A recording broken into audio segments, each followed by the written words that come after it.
Esto corresponde al ejercicio número 3 del trabajo práctico número 3, inciso J, en donde se pide calcular la inversa de esta función siempre que sea posible, graficando también la inversa y su función en el mismo sistema de cartesiano. Vamos a llevarlo a esta notación y igual al logaritmo en base 2 del valor absoluto de x más 3. Vamos a calcular su dominio. Fíjense que el valor absoluto de x más 3 tiene que ser mayor que 0, entonces esto solamente va a ser mayor que 0, por lo tanto x más 3 va a ser mayor que 0, x mayor que menos 3. Significa entonces que el dominio de la función, lo voy a colocar acá, el dominio de la función f va a ser justamente desde menos 3 abierto hacia infinito. El rango de las funciones logarítmicas, por definición, es desde menos infinito hacia infinito, o los reales, como ustedes prefieren llamarlo. Bien, ya tenemos entonces el dominio y el rango de la función f. Ahora vamos a tratar de calcular la función inversa. Entonces, como tenemos ahí en función de x, vamos a colocar a x en función de y. Acá es importantísimo que tengamos en cuenta de que cuando queramos hacer el pasaje de términos, este logaritmo en base 2, esa va a ser la base de mi exponencial. Entonces voy a tener 2 a la y igual a ¿quién? A x más 3. Por último, vamos a pasar el 3 restando y voy a tener 2 a la y menos 3 igual a x, que si lo acomodamos un poquito es x igual a 2 a la y menos 3. Vamos a sustituir, acá directamente vamos a reemplazar f a la menos 1 por x igual a 2 a la x menos 3. Esto corresponde a la función inversa, en el cual esta función inversa, de acuerdo a la definición, justamente el dominio de la función f es igual al dominio, coincide justamente con el rango de la función f. El dominio de f coincide con el rango de la función inversa, y el rango de la función f coincide con el dominio de la función inversa. Por lo tanto, el dominio de la función inversa va a ser el rango de f, es decir, desde menos infinito hacia infinito.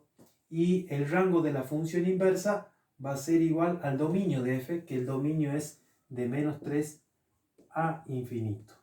Gráficamente esto representa, si hacemos una representación gráfica, le voy a hacer un bosquejo, ustedes tendrían que hacer una tablita de valores.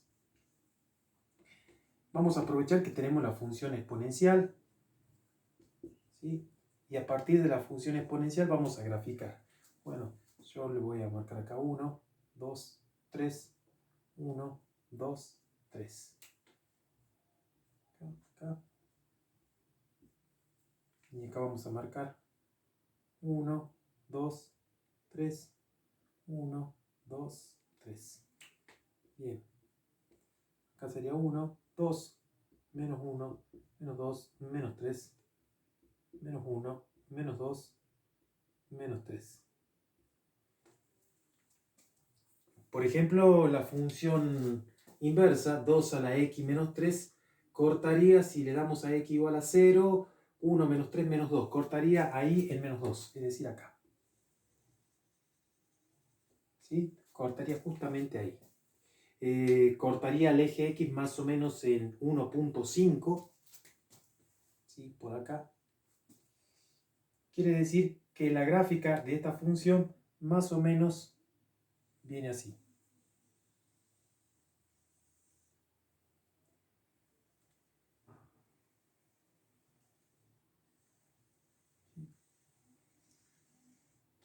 Voy a aprovechar, voy a trazar con rojo la primera bisectriz.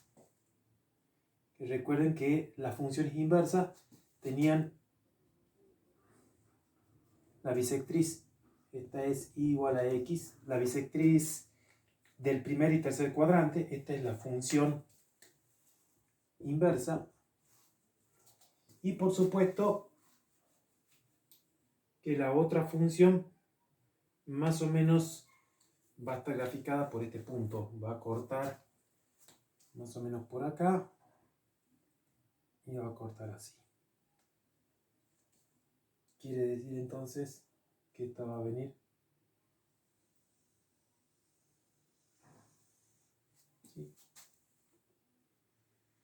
Fíjense que la función f y su inversa son funciones simétricas con respecto a la primera bisectriz. Y esta es la función f. Si ustedes hacen la gráfica, van a poder observar. ¿Qué es lo que les recomiendo por ahí para poder calcular, poder hacer la gráfica? Hacemos una tablita de valores, ¿sí? Hacemos una tablita de valores, acá puedo poner x y acá la inversa de x, aprovechando de que es una función exponencial, le puedo dar valores 0, por ejemplo 1, menos 1. Si le damos 0, 2 a la 0 es 1, menos 3, menos 2. Si le doy 1, 2 a la 1 es 2, menos 3, menos 1. Si le doy menos 1, bueno, acá me va a quedar algo decimal. Por ejemplo, le voy a dar 2 para que así sea más rápido. 2 al cuadrado son 4, menos 3 es 1. Bien, entonces esta tablita me va a servir para poder graficar o poder hacer el bosquejo de la función inversa. Después, ¿qué voy a hacer para poder graficar la otra? Simplemente voy a dar vuelta la tabla de valores. Voy a llamarle x y a esto f de x. Y simplemente los valores que están acá en esta columna los voy a copiar acá.